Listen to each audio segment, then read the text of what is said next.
Assalamualaikum warahmatullahi wabarakatuh. Selamat pagi anak-anak kelas 6 MI Bagi Kuripan Kidul. Anak-anak hebat, anak-anak yang semoga selalu ingin berubah ke arah yang lebih baik dan selalu berusaha membanggakan orang tua.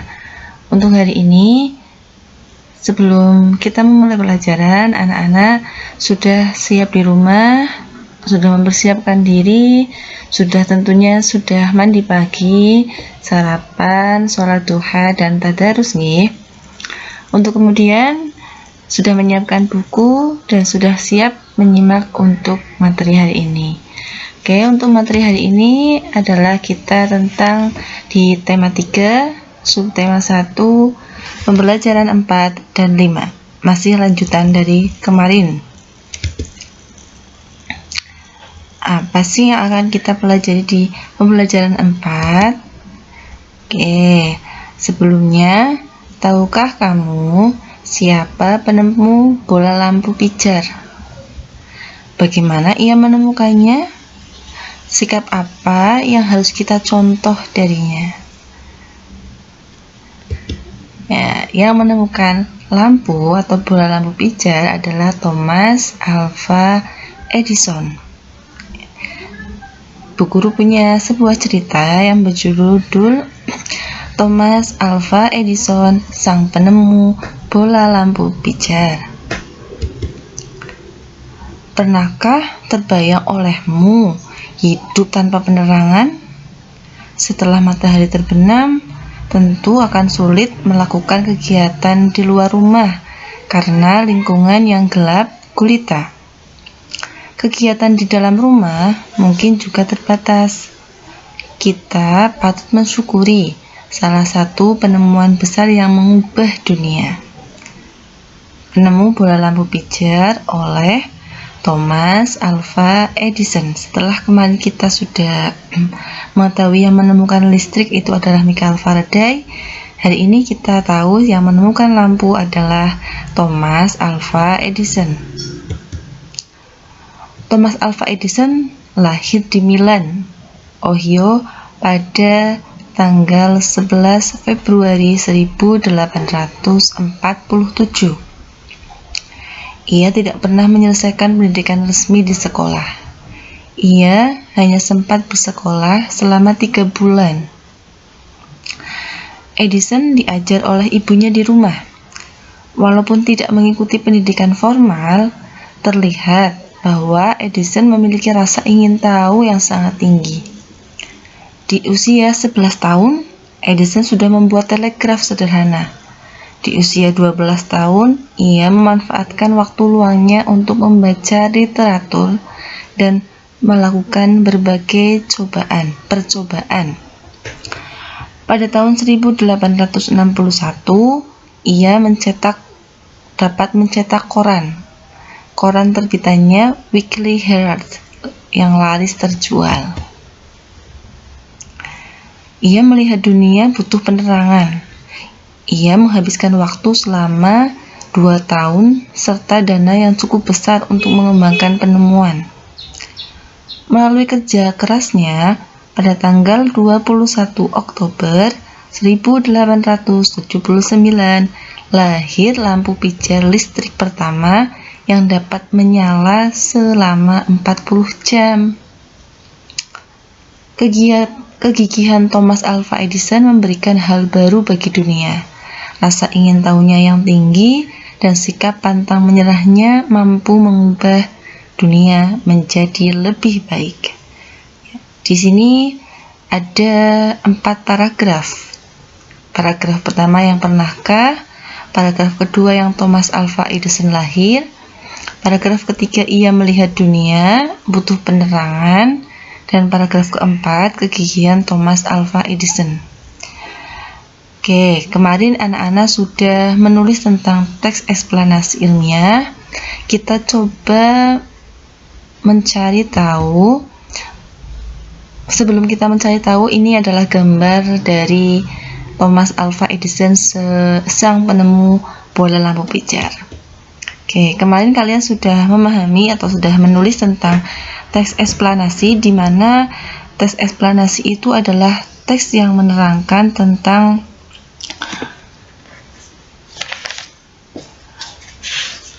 peristiwa, tentang terjadinya sebuah peristiwa, dan di mana peristiwa itu adalah bersifat fakta atau bersifat nyata.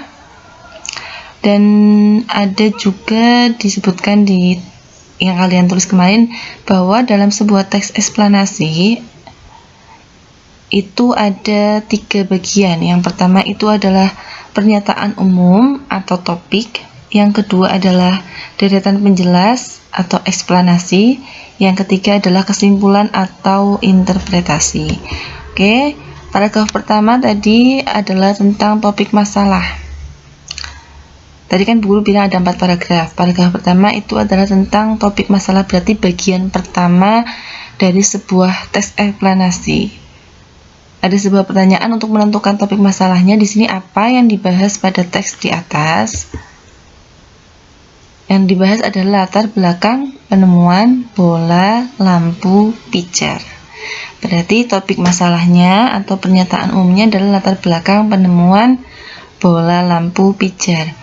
Tadi setelah pernyataan umum atau topik, bagian kedua dari sebuah teks eksplanasi adalah deretan penjelas. Oke, kita bisa dilihat di paragraf kedua. Paragraf kedua termasuk dengan deretan penjelas. Ada pertanyaan, siapakah Thomas Alva Edison? Thomas Alva Edison adalah penemu bola lampu pijar yang lahir di Hanoi tadi ya. Kemudian untuk berikutnya masih deretan penjelas, itu ada di paragraf ketiga. Bagaimana Thomas Alva Edison menemukan lampu pijar? Dia menemukan lampu pijar dengan cara menghabiskan waktunya selama 2 tahun serta dana yang cukup besar untuk mengembangkan penemuannya. Jadi paragraf kedua dan ketiga itu adalah masuk dalam deretan penjelas, bagian deretan penjelas. Ingat, dalam teks eksplanasi harus ada 3 topik, deret penjelas, sudah ya tadi, tinggal satu lagi yaitu kesimpulan atau interpretasi. Interpretasi atau kesimpulan kita bisa lihat di bacaan tadi itu di paragraf keempat. Apa yang kamu simpulkan tentang sikap Thomas Alva Edison? Dia itu seorang yang gigih itu tekun, kemudian dia punya rasa ingin tahu, dan dia adalah mempunyai sikap pantang menyerah. Sama seperti yang dijelaskan dulu di penemu listrik Michael Faraday, dia juga adalah seorang yang pantang menyerah meskipun kondisi atau keadaannya serba tidak mampu, tapi karena rasa ingin tahunya yang tinggi, meskipun sekolahnya tidak terlalu lama, tapi dia bisa membaca buku-buku atau bacaan tentang yang memang mendukung untuk sebuah penemuannya. Jadi anak-anak meskipun dengan latar belakang yang berbeda-beda, yang penting anak-anak tekun, kuncinya tekun dan pantang menyerah, karena suatu saat nanti anak-anak pasti akan menikmati hasilnya meskipun bukan saat ini. Yang penting kalian tetap tekun dalam belajar. Tidak peduli nanti harus bisa atau tidak, yang penting mau belajar dan tekun. Seperti itu ya. Kemudian dengan ditemukannya lampu, kita saat ini dapat melakukan berbagai hal di malam hari, seperti yang dilakukan Siti dan adiknya berikut. Bu Guru punya bacaan tentang Siti dan adiknya. Judulnya Lampu Belajar Hadiah dari Ayah. Ini ada perempuan yang sedang membaca, namanya Siti ya, tadi kan Siti dan adiknya. Setiap malam hari pukul 19 sampai 20, artinya jam 7 sampai jam 8, Siti dan adiknya selalu belajar. Mereka belajar dengan menggunakan lampu belajar.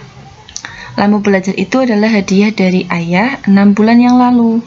Ayah memberikan lampu belajar kepada Siti dan adiknya supaya mereka giat belajar. Nah, ini ada adiknya, ada Siti dan adiknya. Siti selalu menjaga lampu belajar miliknya. Ia mematikan ketika sudah selesai digunakan. Ia juga membersihkannya jika kotor. Sampai saat ini, lampu belajar Siti masih dapat digunakan dengan baik. Siti terlihat nyaman saat belajar, berbeda dengan adik Siti yang selalu mengeluh ketika belajar. Lampu belajarnya rusak. Lampu belajarnya rusak karena sering tidak dimatikan. Terlihat juga banyak kotoran yang menempel karena jarang dibersihkan. Berarti ketika kita sudah diberikan sesuatu sama orang tua atau siapapun, kita harus menjaga, kita harus bertanggung jawab menjaga. Karena dengan merawat apapun yang diberikan oleh orang lain, termasuk orang tua kita, akan lebih awet atau lebih tahan lama daripada yang kita semaunya sendiri. Lampu di kamar mau berangkat sekolah tidak dimatikan dan lain sebagainya. Intinya kita harus merawat apapun pemberian dari orang lain dan bertanggung jawab atas apa yang mereka berikan kepada kita. Nah, ini adalah contoh bahwa kita setelah mendapatkan hak, yaitu hak mendapatkan kasih sayang atau mendapatkan sesuatu dari ayah, sebagai contohnya tadi fasilitas untuk belajar yaitu lampu. Berarti kan kita mendapatkan hak fasilitas untuk belajar di rumah, lampu. Maka kita harus bertanggung jawab ya, karena itu sudah menjadi hak kita, milik kita, maka kita yang harus merawatnya. Kita harus mengandalkan orang tua untuk membersihkan lampu. Misalkan kayak di kamar, kalian punya kamar di rumah, berarti kan hak kalian untuk mendapatkan ruangan di rumah. Berarti ruang tidur, berarti kalian juga harus merawat kamar kalian sendiri, tidak mengandalkan orang tua untuk membersihkannya, untuk sekedar menata bantal atau melipat selimut. Karena kalian sudah besar, kalian Bu Guru yakin sudah bisa bertanggung jawab terhadap apa yang memang orang tua sudah berikan kepada anak-anak. Kemudian, masih ingatkah kamu tentang Thomas Alva Edison? Ia menemukan bola lampu pijar. Apa dampak penemuan bagi kehidupan kita sehari-hari? Dampak itu siapa? Dampak itu adalah pengaruh akibat dari sesuatu. Dampak itu ada yang baik dan ada yang buruk. Dampak yang baik adalah dampak positif. Contohnya, karena tadi terkait dengan lampu, maka dampak positif lampu, dampak yang baik dari sebuah lampu, ditemukannya lampu adalah memberikan cahaya pada malam hari.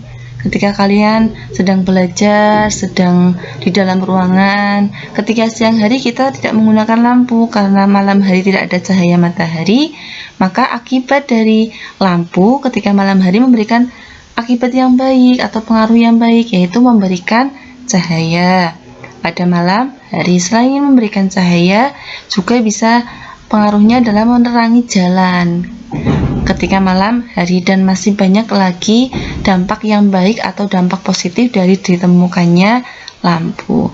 Lah, ada dampak yang baik berarti ada dampak yang buruk. Dampak yang buruk itu adalah disebut dengan dampak negatif. Nah, dampak negatif dari sebuah lampu, karena lampu itu menggunakan listrik, ketika dinyalakan terus-menerus maka listriknya akan boros. Maka sebisa mungkin ketika siang hari karena ada cahaya matahari, maka kalau tidak terlalu membutuhkan lampu, kita tidak usah memakai lampu karena sudah ada cahaya matahari.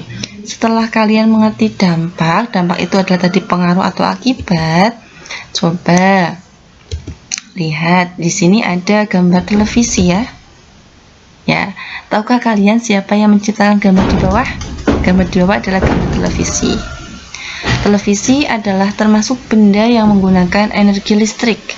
Seorang ilmuwan dari Skotlandia bernama John Logie Baird pada tahun 1925 berhasil menunjukkan cara pemancaran gambar bayangan bergerak. Ada gambar bayangan yang bergerak di London, yang kemudian menjadi titik awal penemuan televisi.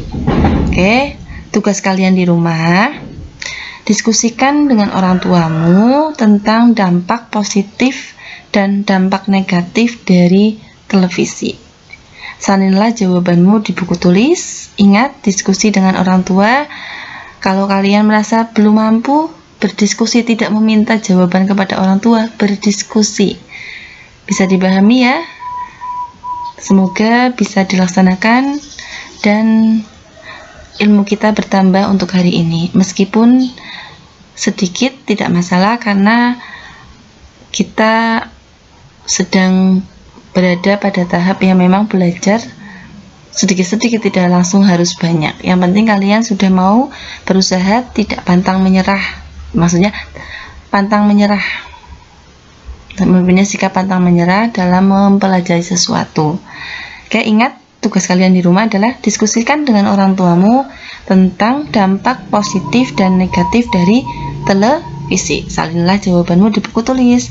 Selamat mengerjakan. Terima kasih. Thanks for watching. Wassalamualaikum warahmatullahi wabarakatuh.